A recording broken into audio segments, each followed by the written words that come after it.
Edition. The mailbag is back. We're answering your questions. It's the offseason, so bring your most thought-provoking, interesting content. We're going to be delivering that to you on the daily mailbag with Nate Bauer. As always, my buddy on the mailbag. That's coming up next.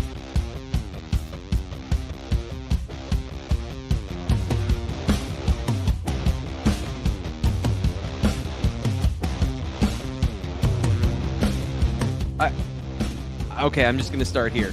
We are not live tonight here on YouTube, so there is a 100% lower chance that we'll be interrupted by anybody today. So, Nate, how you feeling today? Welcome to the show. Yeah, no 4-year-olds to demand chocolate while recording, or not even recording, just straight up live. It was a strange situation because for her sake, I thought, hey, I'll just ease you out of the frame on this one, but simultaneous to that, it looks like I'm pushing my daughter. Straight up stiff arming her. Hey, that was the lead story coming out of that show. I'm actually pulling up some of the comments on that show. Everyone is on your side, Nate. I just want you to know, everyone feels for you when it comes to the child situation and the bedtime negotiations. I saw somebody, they do Hershey's Kisses or Reese's mini Reese's cups, I think was the other thing that was there, the negotiating tool with the 4-year-old. I see the other parents drop their children off at daycare, and I think to myself, like, how do we compare? Because their children seem very orderly, and I don't want to be too self-critical, but that's not happening here. There's a little wilder in this house. WK says this is the type of content throughout the offseason that we need. So it's by demand now, Nate. Yeah. Well, yeah. Anyway, moving on. She's a wonderful little girl. She's great. She just post 8 o'clock, things really downhill fast. Yeah, things I was not good at bedtime either, so yeah. I can kind of commiserate with her there. So let's start with the news of the day before we get to the mailbag. It will inform some of the questions, but Curtis Jacobs made an announcement the other day. So tell us about what he said. Yeah, it was short, right? He Instagram post, and I think on Twitter he said, "I'm back," a la Michael Jordan. Is that? Yeah, that was right. That's the famous press release was from the office. It doesn't matter. From the offices of Michael Jordan. Okay. And the statement was, "I'm back." Anyway, teensy bit before my time, but I do remember that era. It's a thing people talk about. And I don't pay attention to these things, but in any case, Curtis Jacobs, yes, coming back. I don't know that it's. I don't know that it was a huge mystery. I think that this season he did not necessarily produce at the beginning of the season, right? There was an acclimation period at the beginning of the season that I'm not sure it ensured that he would come back for another year. Certainly, he's a guy who has talent. You could see it on the field.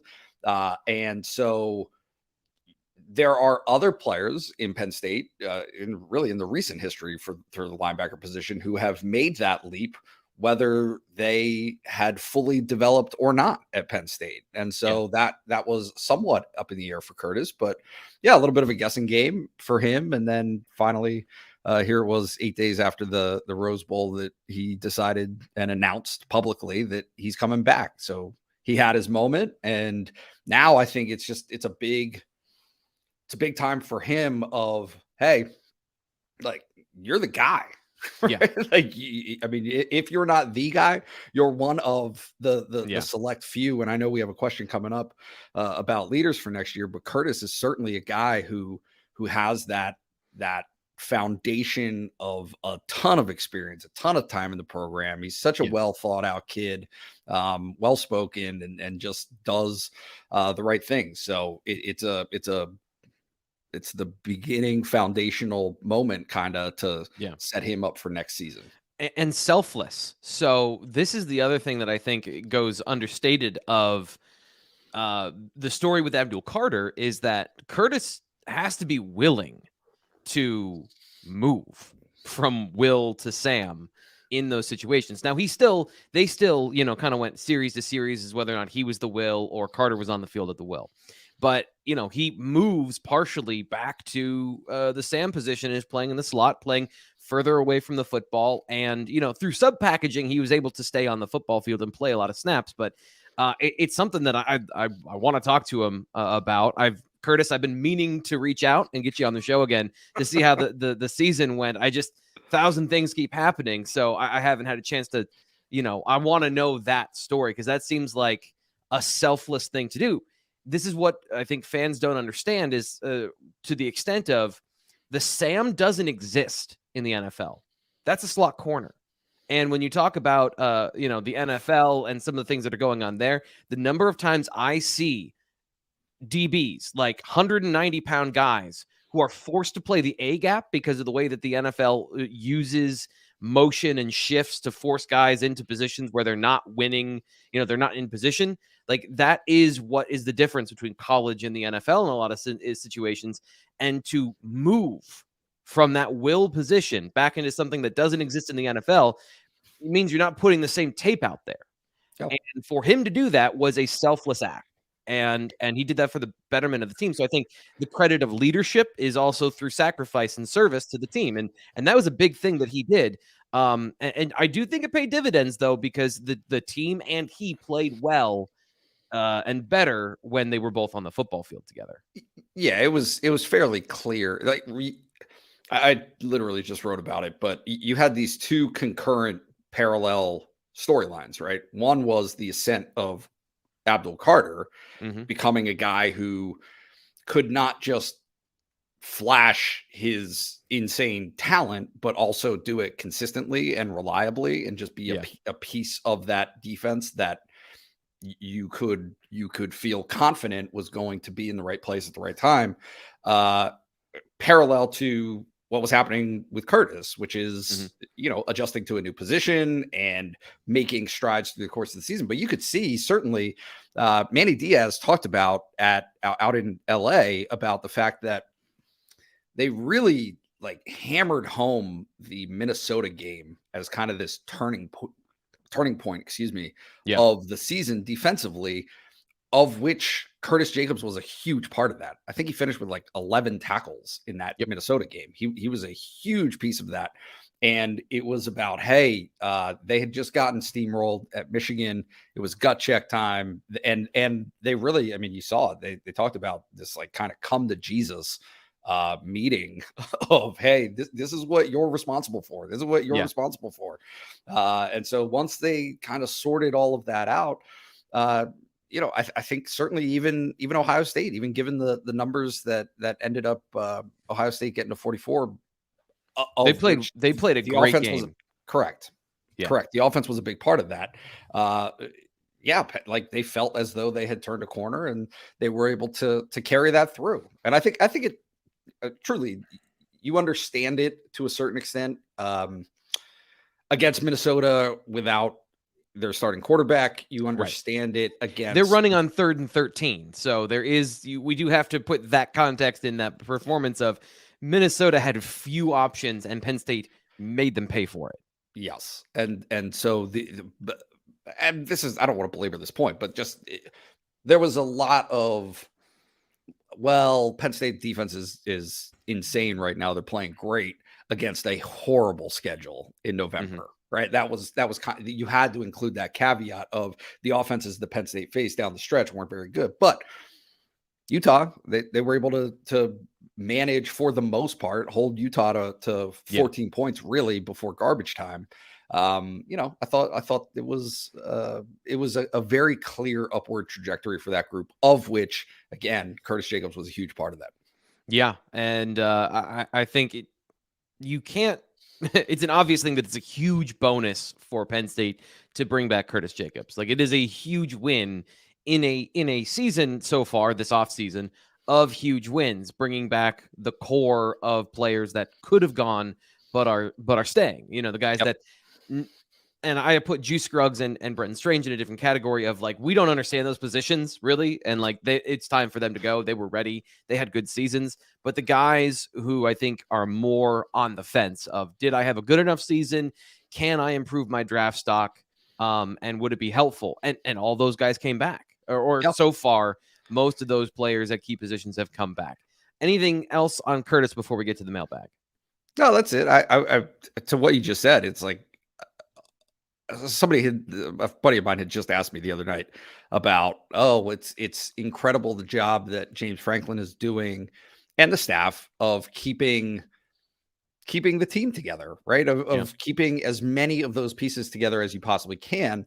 And I think it's interesting because I agree with the sentiment, but like Olu is the only one who is this obvious slam dunk of a first round talent, right, who decided to come back. Everybody else has this opportunity that I think really does fit into what Penn State is counting on as a program. Like, it's trying to build this identity of, hey,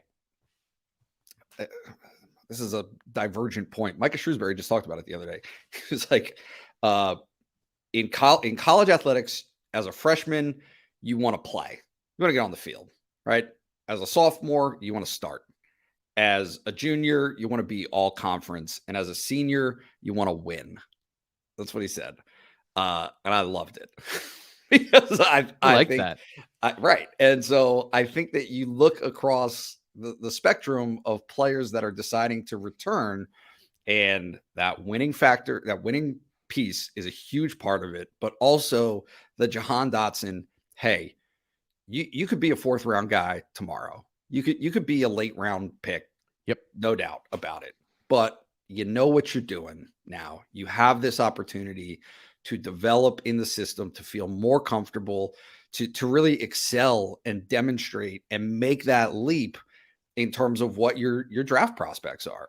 And I think it just appears to me that there are a bunch of guys in the program that believe that, right? That have confidence. They have a faith and a belief that a guy like John Scott is going to help Adisa Isaac get to where he wants to go. Right. Manny Diaz is going to help Curtis Jacobs get to where he wants to go. And so when you have all of those combining into this pot of like experienced players, I just think it bodes very well for the type of character of team that Penn State can have next season. Well, let's get into some of the questions about the spring and next year and all that in the BWI mailbag.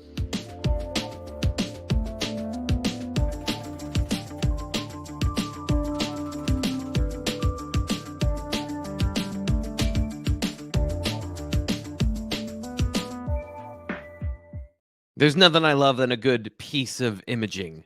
You got to show when you got some imaging. So here we are in the mailbag. Welcome, Nate. Does it feel different? I feel like I should have put a mailman hat on in that 15 seconds. It does not feel. It's like a flood of warm memories just coming over me. We haven't done this in a long time. It's been a while. Yeah. Just the season is so busy and there's so much news that we don't get to this all the time. We do try to satisfy that with a Monday live show where we go live and we answer your questions live on YouTube. But some of these, I know that I'm better when I have time to sit down and think about stuff and kind of collate my thoughts. So that's what we got here. We are taking your questions via Apple Podcasts. Leave us a 5-star review and give us your question in the review. That will get you front and center on the show. And that's where we're starting today. And we're going right to it.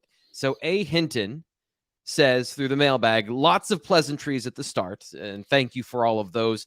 We have the best reporters, deepest in the industry. They have major PSU sports locked down. Thank you so much. Here's the question. Bryce Effner made his decision to just step away from football. A little surprised that he's not at least going to see if he can make an NFL training camp. Is this an injury situation? Just wanted to move on with life? Or is it a Shane Simmons situation where Effner enters the portal in the spring? Is it more than what it seems, do you think, Nate? Or is it that a guy who has had injuries well documented throughout his career, we didn't think he was going to play this year? Let's start with there.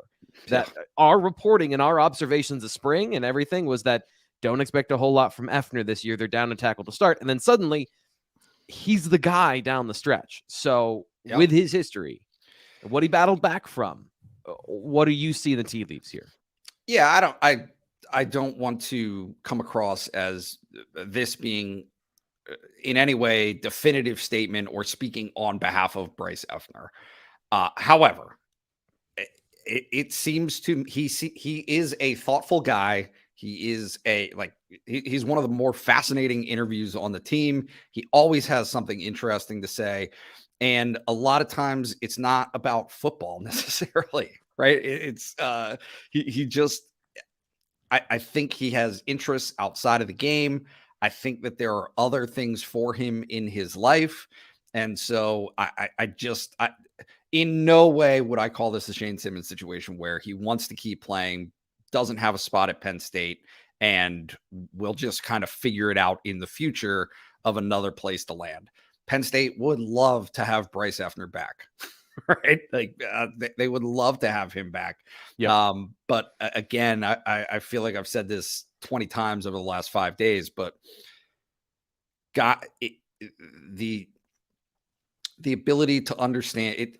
We have a hard time, I think, from the outside recognizing the gap between seniors, guys who have been around and have done it, and freshmen. Like it is a lifetime between 22 years old and 18 years old. Okay. Bryce Effner is probably going to be 23 next season. Like those guys, that gap in age and just the willingness to want to do it. College football is very structured. There are things involved in being in a program that are just unlike professional sports, like at all, or just your life, moving on with your life. It's like that feeling, and everybody knows this to a certain extent, whether it's high school or college, whatever, the difference between your job ending at 5 o'clock or whatever, and then not having homework for the rest of the day. Like that period of your life has ended. Yeah. You don't do homework. You don't have assignments. You don't have projects, all that stuff. Yeah. When you finally put that to bed in your life, it like changes things. It changes how you perceive your evenings or your free time, whatever it is. It's just not having those additional responsibilities, I think, becomes extraordinarily appealing to guys who have been in the game and might not have a future, right? Like I mean, I don't know that for sure. Maybe he said this, maybe I just missed it, but I'm not convinced that he won't participate in pro day or won't take advantage of whatever whatever opportunities there are for him to try his hand at the next level. But this changes too. I mean, we see this in the NFL. Guys are contemplating retirement at the end of the season because, as you just described, it's a grind and physically it wears you down. I just think about this like in our lives, Nate. We do this show 5 days a week. I don't have my A game every single day. I can't play at that level, but that's what you need to have 7 days a week to win at football. And the mental toll and the strain it puts on players in order to be successful at the highest level. That's the pressure of you can't really have a bad day. And if you do, you have to recover from it very quickly. By the end, you want to step away.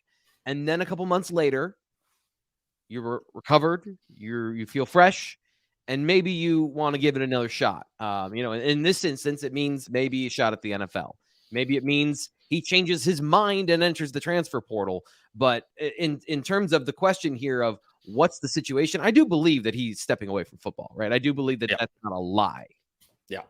No, I agree. And I think it ties directly into some of the things that we talked about with Nick Tarburton and what he spoke about after the season or after the regular season. I had asked him what his plans were, what he was going to do, blah, blah, blah. And he's just like, you have to commit to this. You can't be halfway in on college football. It's not an option, especially when you're a guy who's been around the program and is being counted upon to demonstrate leadership and to set an example for the younger guys. Like you can't have it both ways. And I think that these guys who've been around for a long time kind of understand that, and it helps guide their decision forward as to what's the best move for them.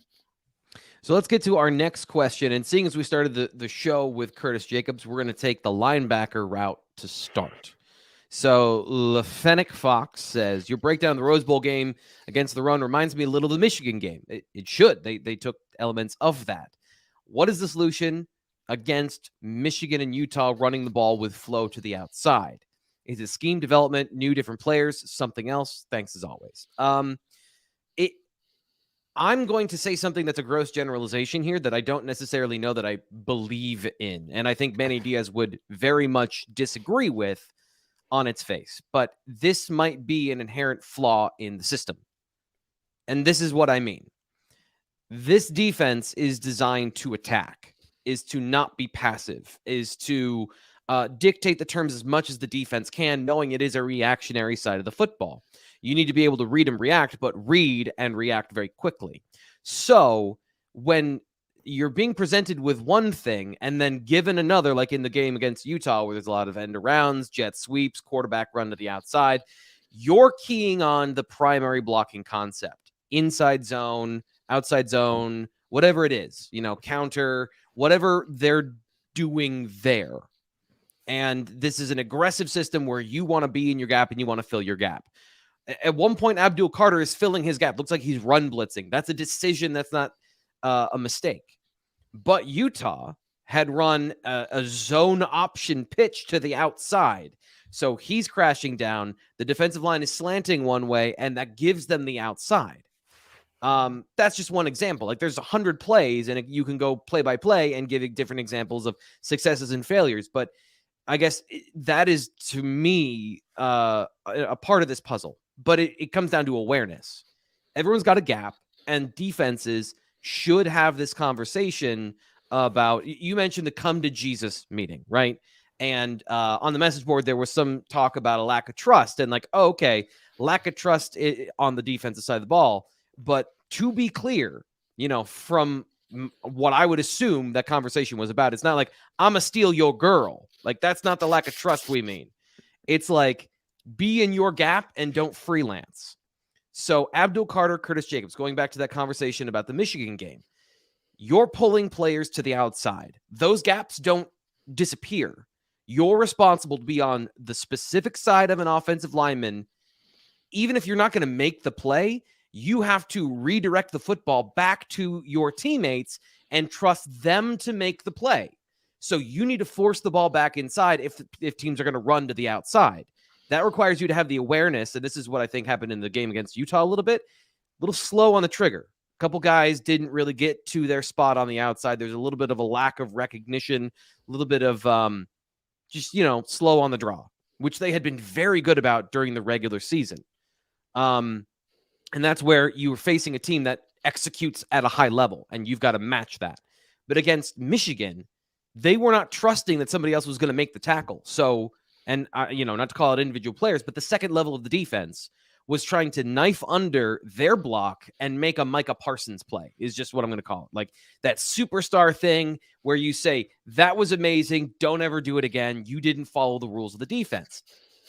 They were not at the level to do those things, right? Blake Corum and Donovan Edwards were better in that situation. They were not to that level where they could make outside of structure plays. Peeking backside and gaps on the defensive line. You've talked to Manny Diaz about it.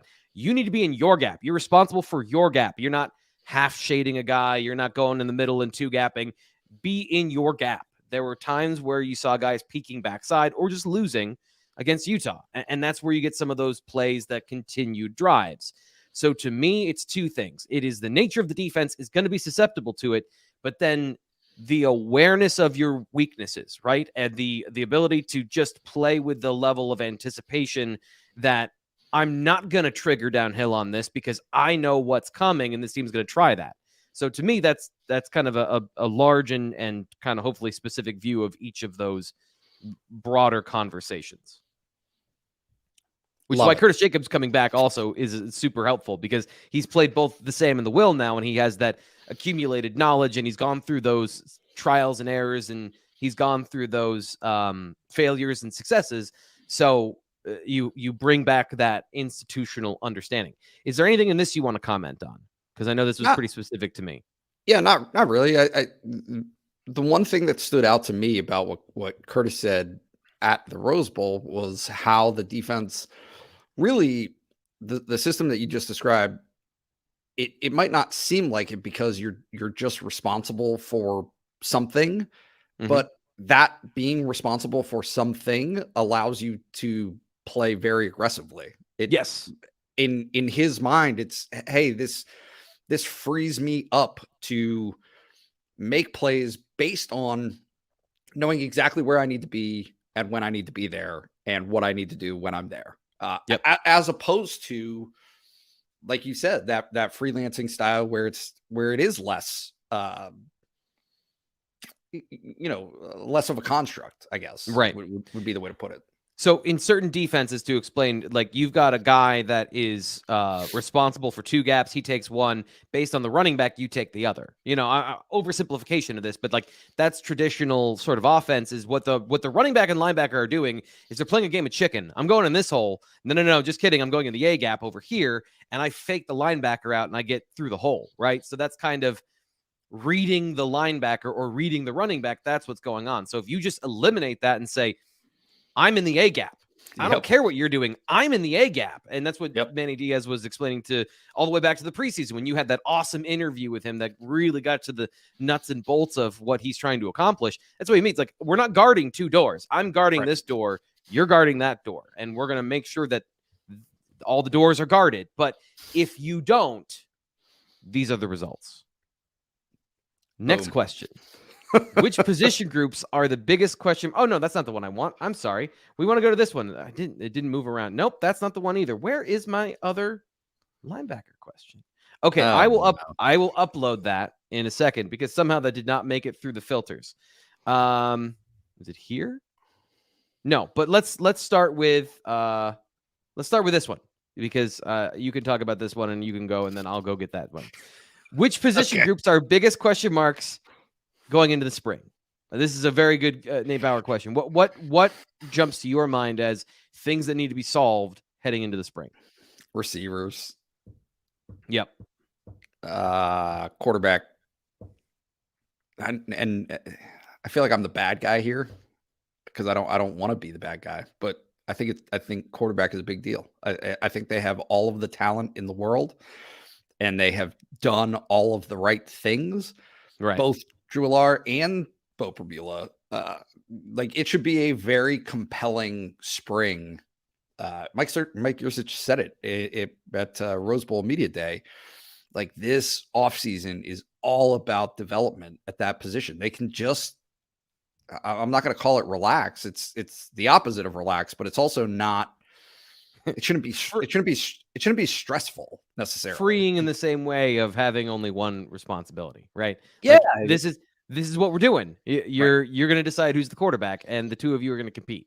Correct. Don't worry about who's winning the job. Don't worry about from day to day the competition between each other. Worry about you personally developing and the room as a whole developing and getting better. So I think that's huge. Everybody knows it. Like, it's just, for as many question marks as people had about Sean Clifford going into this season, I think it was actually the opposite of that.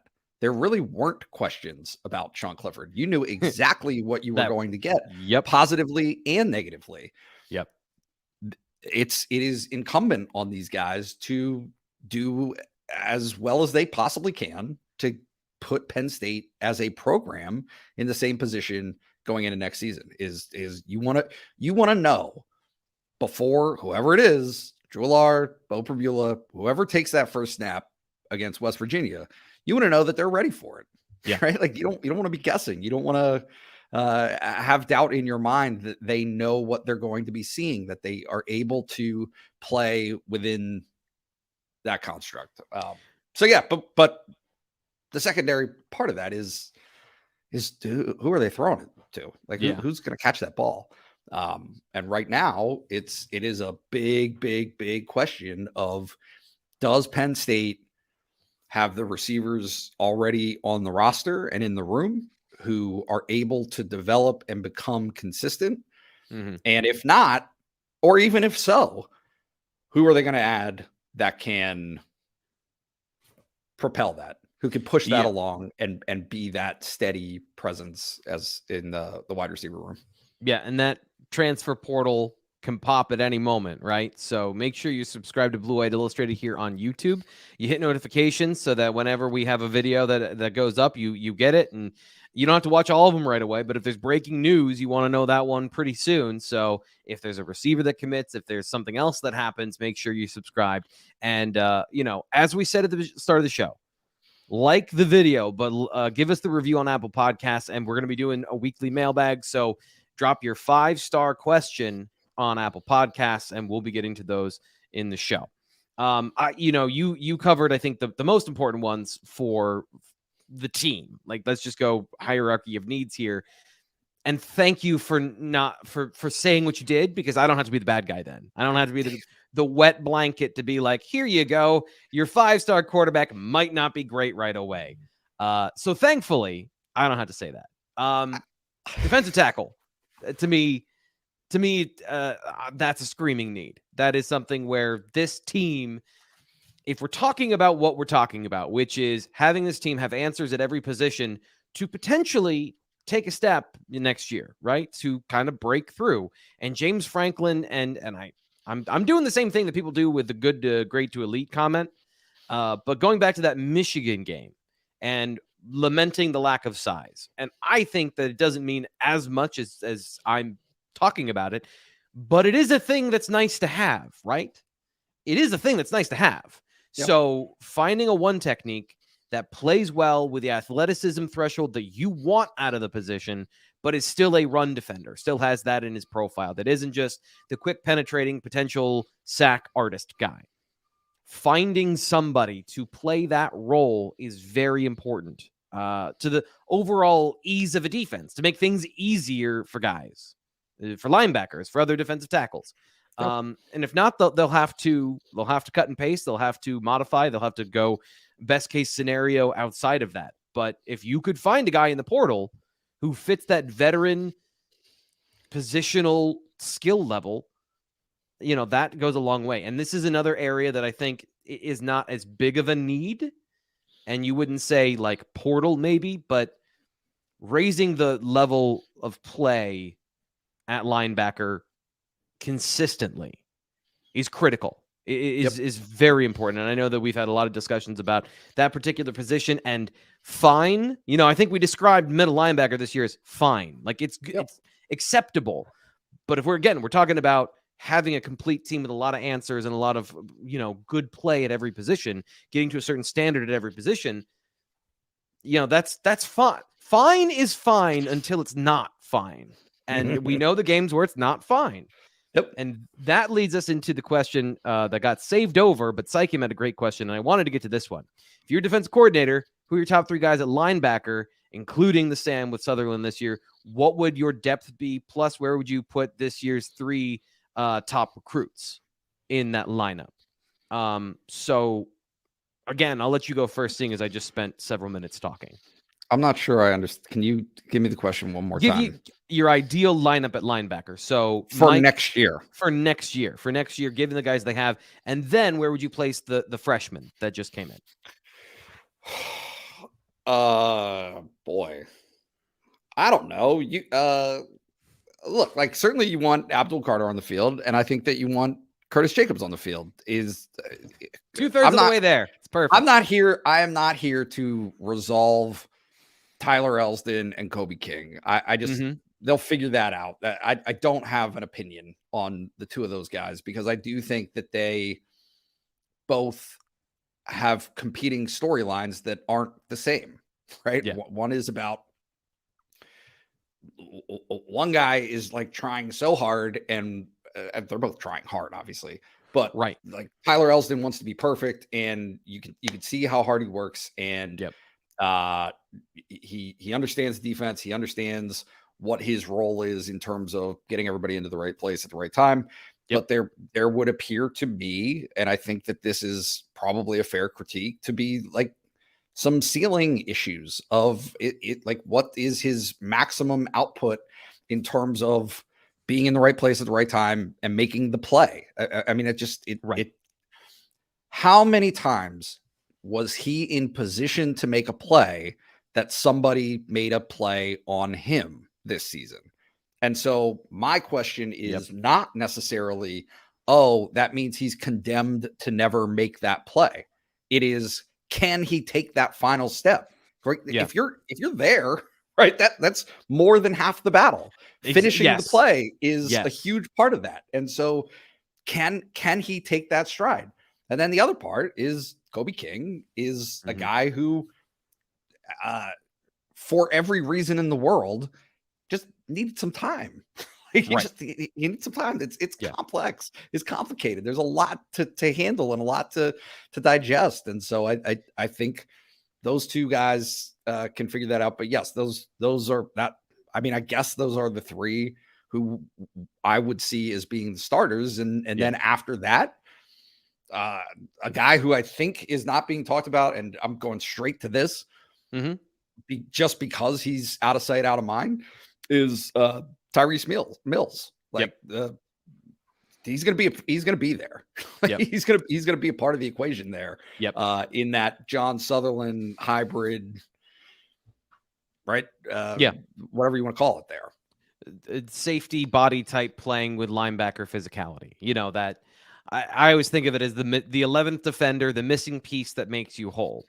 Now, my thought is always, I always take it one step further and like, okay, what if we never had to go to a sub package, right? What if we always had the correct people on the field at all times? The problem is like, you're not really looking to do that in college. You want to get guys on the field. You want to have roles. You want to have dependable people. Everyone eats, right? So that's not really the goal here. But in terms of positional flexibility and dependability on down to down, especially on even downs where you don't know if it's run or pass, that's the kind of guy you're looking for. So to me, you laid it out perfectly. And realistically, I see the same thing. But we're going to talk about ideal scenarios right now, right?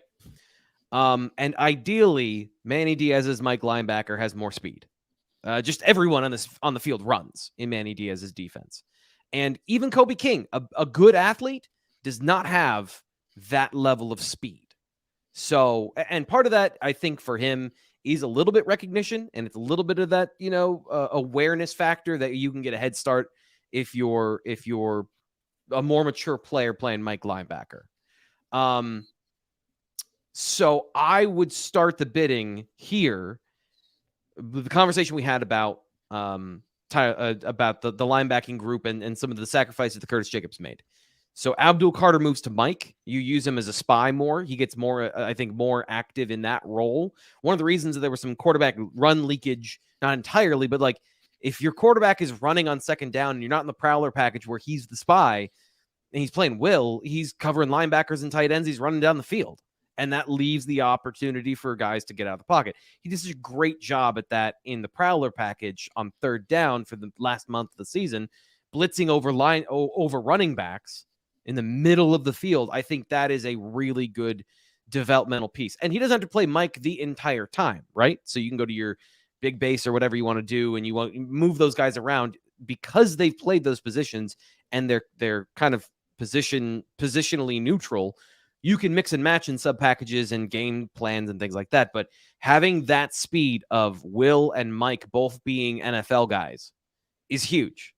And then you bring in the Tyrese Mills, the Dom DeLuca, and maybe one of those freshmen at that Sam position where, I don't want to say it's a secondary issue for the defense, but it is not one of the two primary linebacking positions because it comes off the field on third down. You might substitute against certain looks and teams. So that position has a little bit less emphasis in the team building aspect. And I think that's where I would start. And then with the young linebackers, I think James Franklin said it clearly in terms of the guys he'd put where.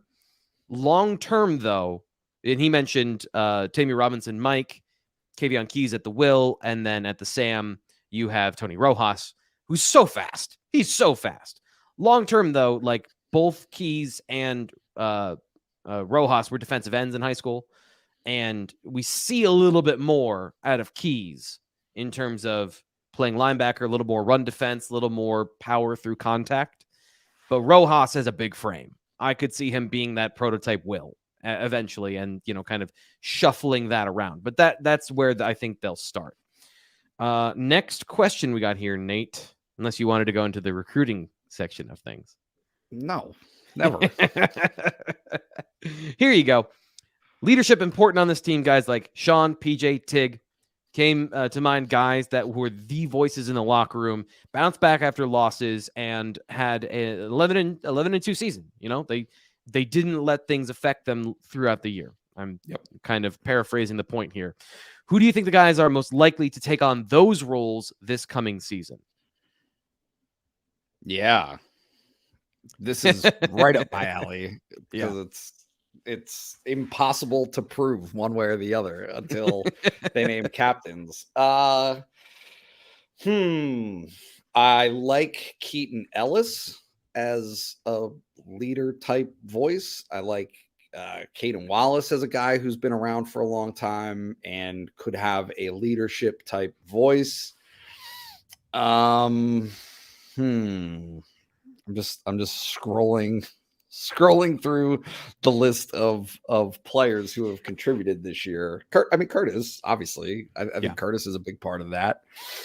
Chop Robinson is a guy, in his second year in the program, I think, given the things that he's done. Adisa Isaac's interesting to me just because I don't know that he was I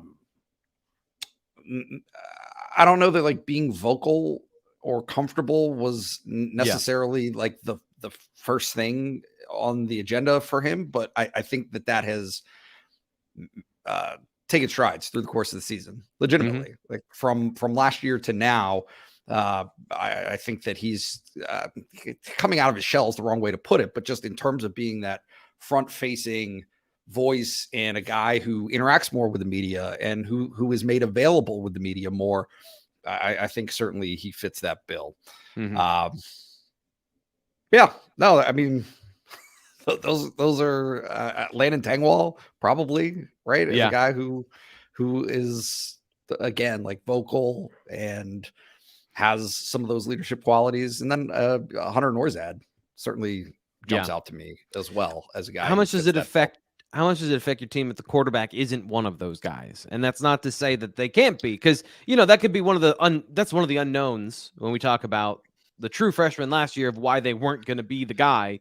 Right. We detailed that this time last year, and also now can they surprise us with that? And what is the impact of not having the quarterback be one of your loudest and most central leaders? Yeah, I think they can. I don't know Drew Allard well, right? Like I had an opportunity to talk to Bo Papula. He's a very engaging guy, but that hasn't ever been without asking. It's never been volunteered to me that those guys are like, oh man, everyone listens to them. They already have command because it was Sean Clifford's team and room. Right. And so they weren't going to compete with that, nor were, I think, they trying to compete with that. The thing that I would say is guys like Nick Singleton and Katron Allen, James Franklin has said in press conferences, they don't talk. Like they just, like they're there to crush you, to run you over. Right. To play football. Here for business, and that business is your pain. Correct. So it's one of those things where like I'm definitely not expecting that out of them. I'm not like, even though they're going to be two of the better players on the team next year, I wouldn't anticipate those guys being captains as sophomores, right? Just because it's not how they operate. I think that they set examples in terms of how to work for sure, but are they the guys who are going to stand up in front of the team and get everybody to fall in line? I don't know. I mean, that hasn't been my impression. So Yeah, I don't think it has to be. I don't think it has to be the quarterback. I've been doing this a long time at this point, and some of the better leaders that Penn State has had in its program have been like centers on the offensive line. Right. Yeah. Right. Sometimes the receivers, sometimes tight ends, you name it. It can come in a variety of different shapes and sizes. But I do think the general notion of the most effective leadership coming from the most experience generally holds true. Yeah. Yeah. And if most of those guys, because I believe Olu Fashanu is also one of the guys who's quiet, right? In terms of, yeah. So you got a lot of quiet guys that we haven't spoken to as much because there have been so many leaders, so many guys that have been the front facing, face of the team. Front facing face of the team is a great way to put it. But in that vein, here we go. Slow Joe writes a very thoughtful, by the way, very thoughtful novel here. And it's not really that long, but for the purposes of looking at it on the YouTube channel, it is quite long. Drew Aller era has officially started. And what he wants to know, nutshelling this, is what's the difference in the offense from this past season with Sean Clifford to this year, and gives a lot of examples. He also thinks that there's going to be growing pains in 2023. So is his supposition here, hypothesis. If you also expect changes like I do, we'll lean towards simplifying the offense for the younger quarterback to gain confidence early, or the opposite with having more complex bombs for the receivers with a guy who has the arm strength to attempt these difficult passes. Let's start there. You talked to Mike Yurcich. I know that some of that stuff you're still working on for BlueWhiteIllustrated.com, which to get some of this is going to cost you $30 for, 8 months. Still a great deal. Sign up BlueWhiteIllustrated.com and you'll get until next football season, till West Virginia, till that kickoff for $30. That's the deal right now. So what are you interested in discussing when you've talked to the guy that's the architect of that?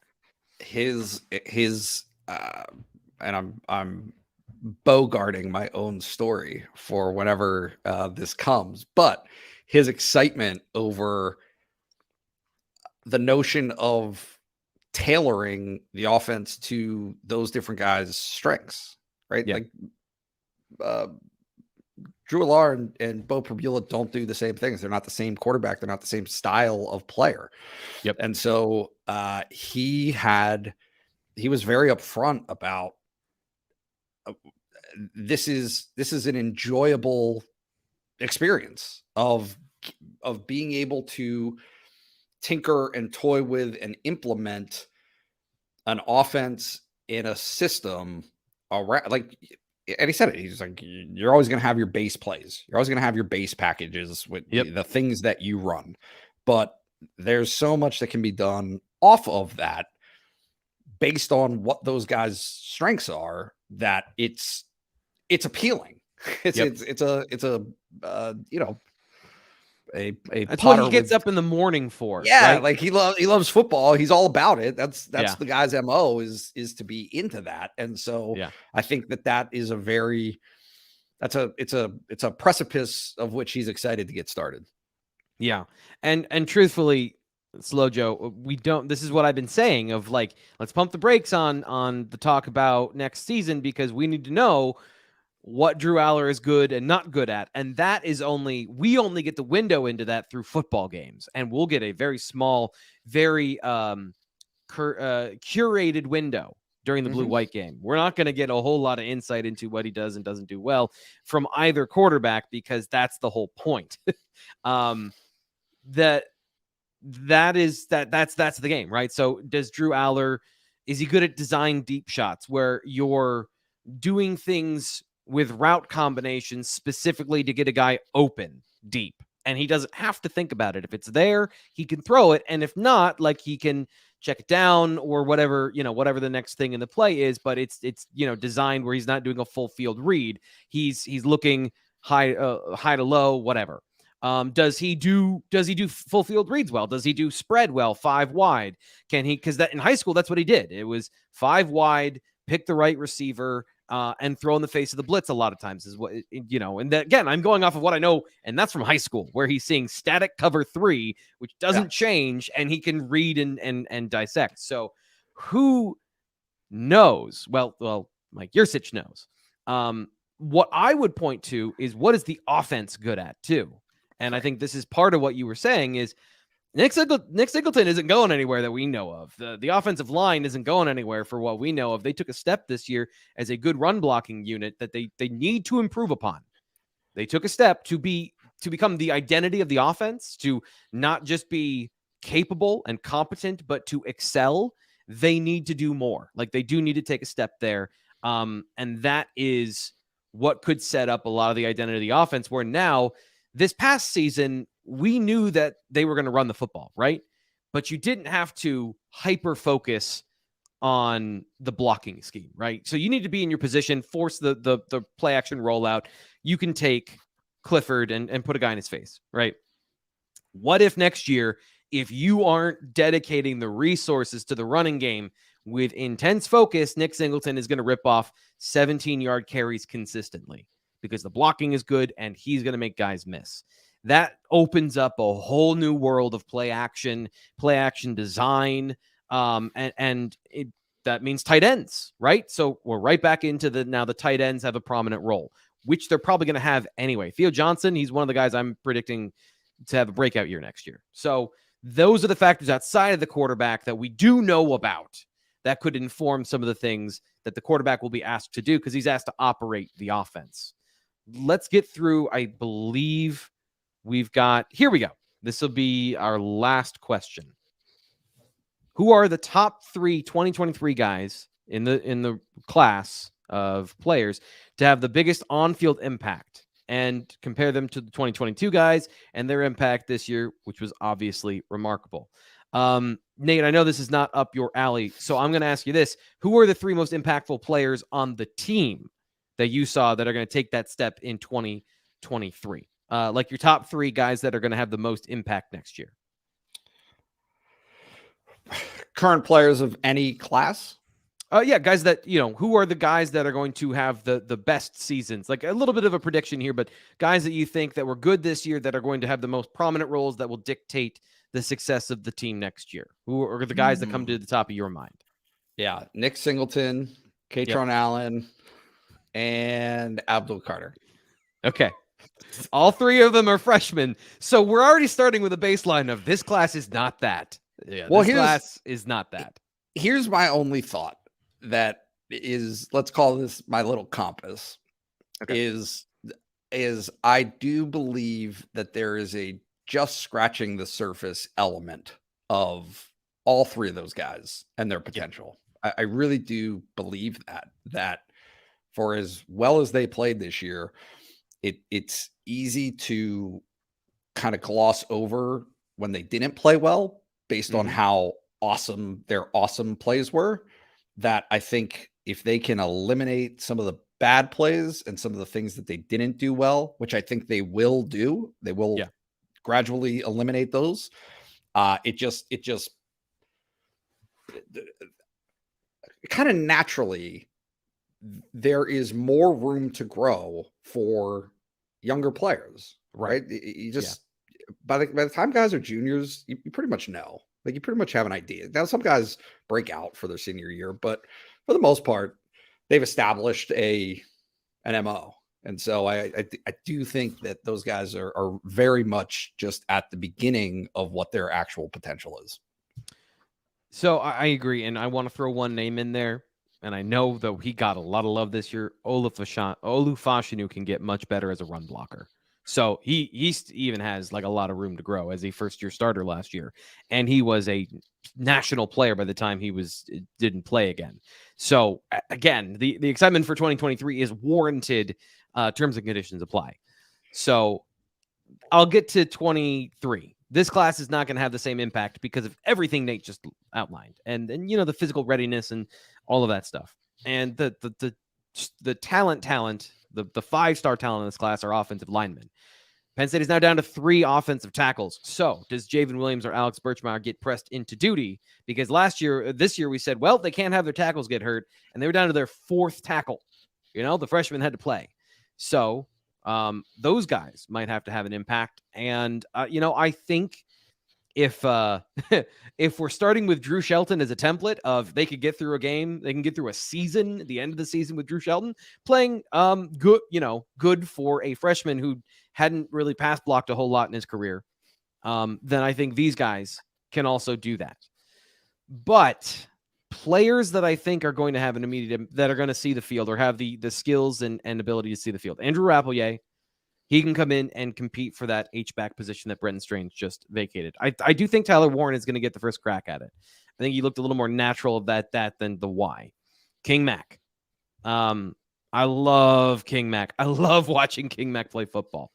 Dakari Nelson, I think there's a learning curve there. When we talked on the show here, and he came in the BWI Daily Edition before signing day, he said, I don't really watch a whole lot of film. I trust my coaches. They told me to do these things, so I sometimes go back. But he acknowledged it's something he's going to learn he's asked to learn how to do. So physically, and I do think even play-wise, he's a guy that can have impact early if that learning curve is short, like if he picks it up quickly. So those are a couple guys. I'm going to just run through the list quickly. And Cameron Wallace could carve out a role for himself in the offense as a running back with multi-dimensional skills. We won't include the transfers because those guys are obvious. The last player I'm going to point out here, who was it? Elliott Washington. I'm intrigued by Elliott Washington. He at one point was a top, I think, 15 corner in the nation or top 10 in the nation. He slid down a little bit in terms of development, and other guys kind of passed him, according to what Charles Power said. But 6 foot, let me pull up his size specifically, because he's a guy that is pretty impressive on film. 6 foot 195 already and Terry called it elite speed. So size, speed, and I think he plays a good game. He plays a good game. He plays a very specific game. But Penn State is looking for physical. I think the reason Storm Duck is coming in, they're looking for some physical boundary corners, right? They want to have a mix of size and speed and all of those things and length.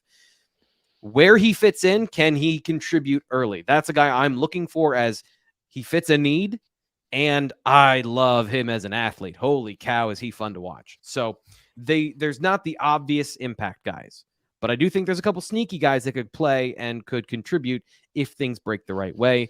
But they're at positions of either offensive line, hard to do, or in the secondary, Penn State stacked there. So those are the ones I would point out. Yeah. And they're at the positions that make the most sense, right?